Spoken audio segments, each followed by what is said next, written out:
नमस्कार, आप देख रहे हैं टीएफडी इंडिया। मैं हूं आपके साथ लकी कुमारी। मैया योजना को लेकर हाईकोर्ट में पीआईएल दाखिल, तो सीएम हेमंत ने पूछा सवाल। बीजेपी को झारखंड की बहनों से क्या तकलीफ?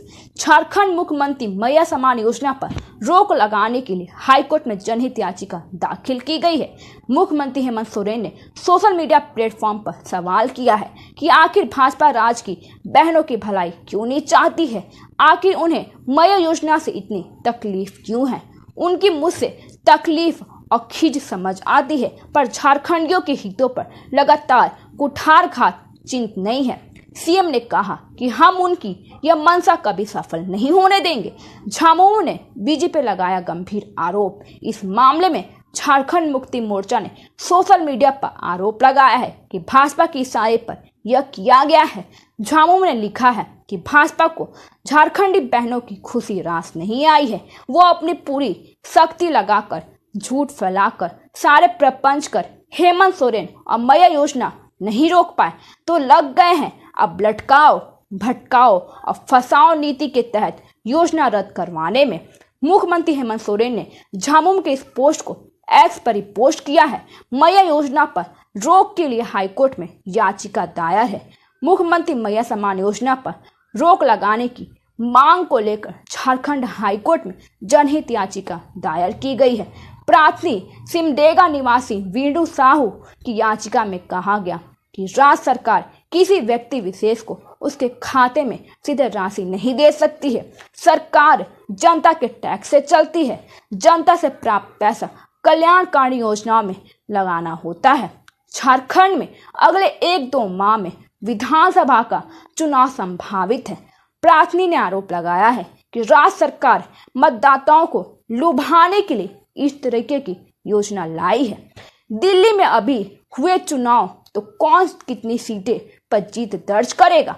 मनीष सिसोदिया ने बताया कि आगामी दिल्ली विधानसभा चुनाव को लेकर राजनीतिक बयानबाजी शुरू हो गई है, लेकिन इसी क्रम में दिल्ली के पूर्व उप मुख्यमंत्री और आम आदमी पार्टी के वरिष्ठ नेता मनीष सिसोदिया ने चुनाव के नतीजे को लेकर बड़ा दावा किया है कि पूर्व डिप्टी सीएम दावा करते हुए कहा कि दिल्ली में अगर अभी चुनाव हुए तो आम आदमी पार्टी को सभी 70 विधानसभा सीटों पर ऐतिहासिक जीत मिलेगी।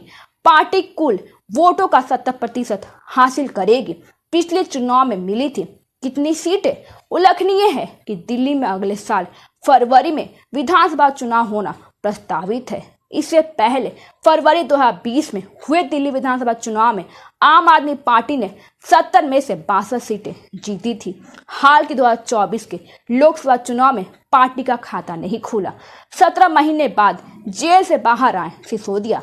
राजेंद्र नगर विधानसभा क्षेत्र में पद यात्रा के दौरान शनिवार को सिसोदिया ने कहा कि लोगों का मुझ पर जो प्यार है और स्नेह था, उससे भाजपा के लोग परेशान थे। जब मैं जेल से बाहर आया तो भाजपा के लोग कहने लगे कि मनीष सिसोदिया मुस्कुराते हुए बाहर आया है।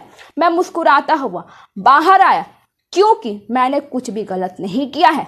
आबकारी नीति मामलों में गिरफ्तारी के बाद तिहाड़ जेल में 17 महीने बिताने के बाद इस महीने की शुरुआत में जमानत पर रिहा हुए सिसोदिया ने कहा कि मैं जेल से और मजबूत होकर बाहर आया हूं, क्योंकि मैंने कोई गलत काम नहीं किया है और इसलिए उनकी और केजरीवाल की गिरफ्तारी और कैद के बावजूद आम आदमी पार्टी एकजुट रही। जल्द हमारे बीच होंगे अरविंद केजरीवाल।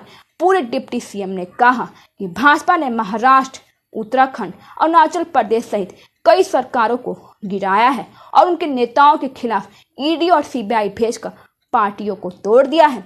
लेकिन आम आदमी पार्टी टूटी या झुकी नहीं है। यह दिल्ली वासियों की ताकत है जो अरविंद केजरीवाल से बहुत प्यार करते हैं, लेकिन वो भी बहुत जल्द हमारे बीच होंगे।